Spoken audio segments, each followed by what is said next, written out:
more time from English Zone. This is May والنهارده جبت لك 3 idioms that contain the word mother because of Mother's Day. كل سنة وانتم طيبين. أول idiom هو like mother like daughter. Like mother like daughter means أو بالعربي معناه اقلب القدر على فمها تطلع البنت لأمها.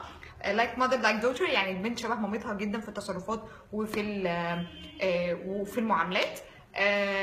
الايديوم رقم 2 هو a face that only a mother could love. A face that only a mother could love يعني حد مش حلو.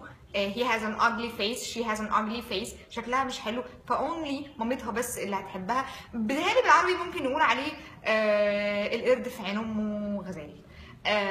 The third idiom أو الإيديوم الثالث related to mothers أو في كلمة mother at your mother's knee. At your mother's knee معناه إن أنت اتعلمت حاجة من وأنت صغير. At your mother's knee اتعلمت حاجة من وأنت صغير. يعني ممكن نقول مثلا she learned cooking at her mother's knee يعني من وهي صغيرة. Thank you so much for watching the video. لو حبيت الفيديو please do like and share. لو عندك other idioms that have the word mother please write it below in a comment أو اكتبها في comment.